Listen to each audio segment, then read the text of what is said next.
আপনাদের দেখেন ইউটিউবার ইলিয়াস, এটা কিন্তু সে গতকালও ওয়ার্নিং দিয়েছে, পরশুদিনও ওয়ার্নিং দিয়েছে। আমি ইলিয়াসের সাথে একমত।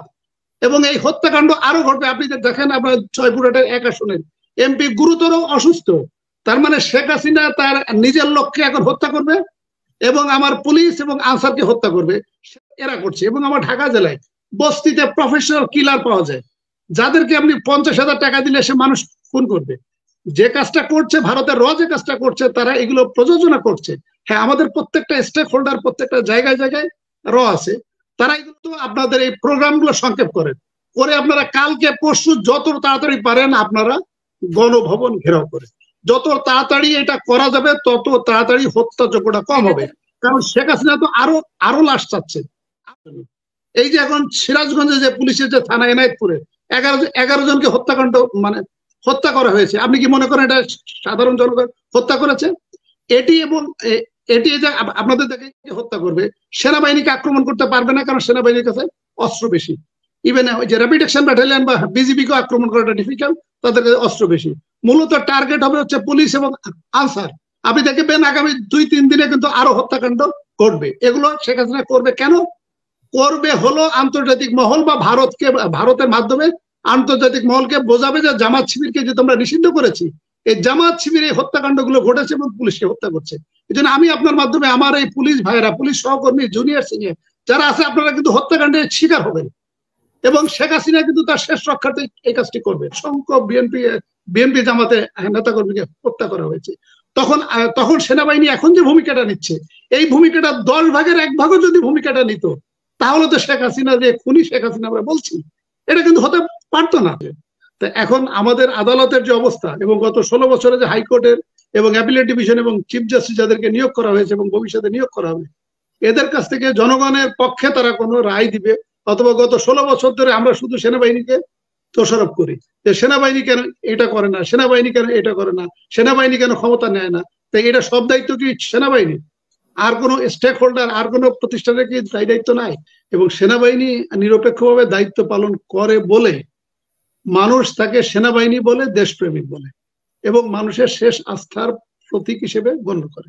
সেটা ফার্স্ট ওয়ার্ল্ড বলেন, সেকেন্ড ওয়ার্ল্ড বলেন, থার্ড ওয়ার্ল্ড বলেন, বিশেষ করে থার্ড ওয়ার্ল্ডে যে সেনাবাহিনীকে সর্বশেষ আস্থার প্রতীক হিসেবে গণ্য করে।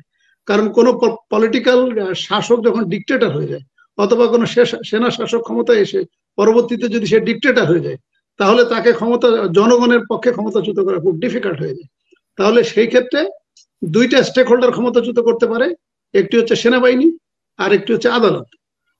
যদিও আমাদের আদালতের যে অবস্থা গত 16 বছরে শুধুমাত্র হাইকোর্ট, শুধুমাত্র উকিল হিসেবে যদি একটা লাইসেন্স থেকে থাকে, আর যদি 10 বছরে হাইকোর্টের কোনো মতে যাওয়া আসা থেকে থাকে, আর যদি সে আইদার আমিল স্পেন্সার অথবা গোপালী অথবা শেখ হাসিনার আত্মীয় অথবা দালাল অথবা ঘুষখোর অথবা ভারতীয় রাজাকার, এই ক্যাটাগরি যে কোনো একটাতে পড়লে ওই উকিলগুলো হাইকোর্টের বিচারপতি হয়ে যায়। রাজনৈতিক দল যখন আন্দোলন করছে তখন কিন্তু আমরা ইলিয়াস আলীকে ঘুম হতে দেখেছি, যে 2 বারের এমপি ছিলেন। আমরা কিন্তু কুমিল্লার হিরো আলম, ওই যে লাকসামের এমপি, তাকে কিন্তু নিখোঁজ হতে দেখেছি।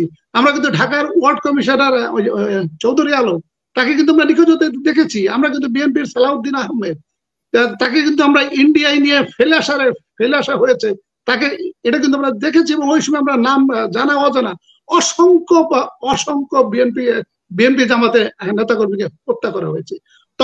তখন সেনাবাহিনী এখন যে ভূমিকাটা নিচ্ছে, এই ভূমিকাটা 10 ভাগের 1 ভাগও যদি ভূমিকাটা নিত, তাহলে তো শেখ হাসিনা যে খুনি শেখ হাসিনা আমরা বলছি, এটা কিন্তু হতে পারতো না। তাহলে আপনার 2014 সালে যখন এই যে একতরফা নির্বাচন যেটা হয়ে গেল, এখন সেনাবাহিনীর যে ভূমিকা আমরা সবাই প্রশংসা করছি, তা কিন্তু এই যে সেনাবাহিনীর ভূমিকাটা যদি 10%ও যদি হতো, তাহলে খুনি শেখ হাসিনা হতে পারে না। 2018 সালে দেখেন সোশ্যাল মিডিয়াতে ছেয়ে গেছে যে ভারতীয় সেনাবাহিনী ঢুকে গিয়েছে, ভারতীয় স্নাইপাররা ঢুকে গিয়েছে, এই সমস্ত কোটা আন্দোলনের নেতাদেরকে আটক করবে, বিএনপি জামাতের ওই যে নেতাদেরকে আটক করবে। এগুলো কিন্তু মিথ্যা গুজব, দিস আর দ্য প্রোপাগান্ডা। তার মানে কোন এক জায়গায় একটা ঘর বানিয়েছে অথবা ইউনিয়ন পরিষদের চেয়ারম্যানকে পয়সা দেওয়া হয়েছে, দিয়ে বলেছে সে ঢাকা জেলার বাসিন্দা, এটা নবাবগঞ্জ, দোহার, কেরানীগঞ্জ, আশুলিয়া, এইগুলো দেখানো হয়েছে। এবং এইগুলো হাবিব সাহেব পয়সার বিনিময়ে এবং শেখ সেলিম, শেখ হেলাল এবং শেখ ফ্যামিলিকে টাকা পয়সা দিয়ে তারা কিন্তু এই চাকরিগুলো ঢুকেছে। মূলত হত্যাকাণ্ডগুলো এরাই ঘটাচ্ছে। কারণ আপনার এই এই লোকগুলো, এই যারা চাকরিতে ঢুকেছে, এরা কিন্তু অনেক গরিব ফ্যামিলি থেকে, তারা হোক সে ভারত থেকে আসছে, তারা কিন্তু গরিব। তারা হয়তো 1 বিঘা 2 বিঘা বা 3 বিঘা জমি বিক্রি করে এই টাকাটা হাবিবকে দিয়েছে, অথবা শেখ হেলালকে দিয়েছে, অথবা শেখ সেলিমকে দিয়েছে, অথবা শেখ ফ্যামিলিকে দিয়েছে।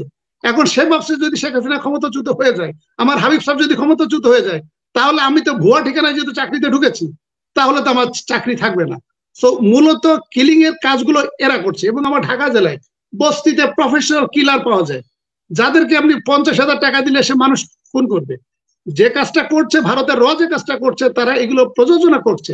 হ্যাঁ, আমাদের প্রত্যেকটা স্টেক হোল্ডার প্রত্যেকটা জায়গায় জায়গায় র আছে, ভারতীয় র তো প্রত্যেকটা রন্ধ্রে রন্ধ্রে আছে, কিন্তু এই কিলিং বা হত্যাযজ্ঞ গুলো আমাদের লোক দিয়ে করাচ্ছে, ছাত্রলীগ, যুবলীগ, গুন্ডালীগ।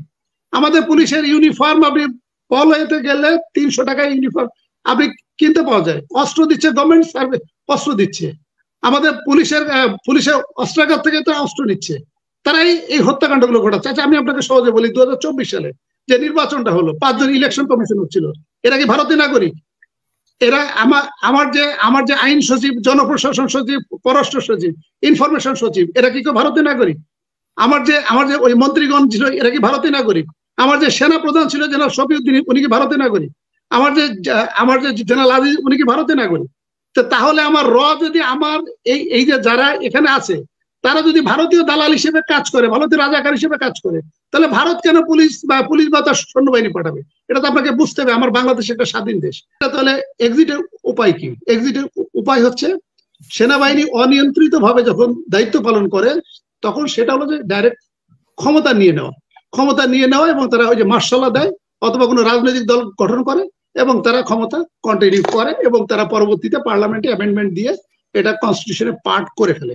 বাট আমি ব্যক্তিগতভাবে সেনাবাহিনী অনিয়ন্ত্রিত ভাবে, কর্নেল মোস্তাফি যেভাবে বলছে, আমি এইভাবে চাচ্ছি না যে সেনাবাহিনী আমাদের রাজনীতিতে হস্তক্ষেপ করুক এবং রাষ্ট্রীয় ক্ষমতায় আসুক।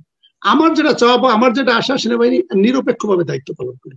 তো সেনাবাহিনী যদি নিরপেক্ষভাবে দায়িত্ব পালন করে, তাহলে আপনি যে প্রশ্নটা করছেন সে প্রশ্নের জবাব হলো শেখ হাসিনার হাতে অপশন হচ্ছে 3টা। শেখ হাসিনার হাতে অপশন হচ্ছে 3টা।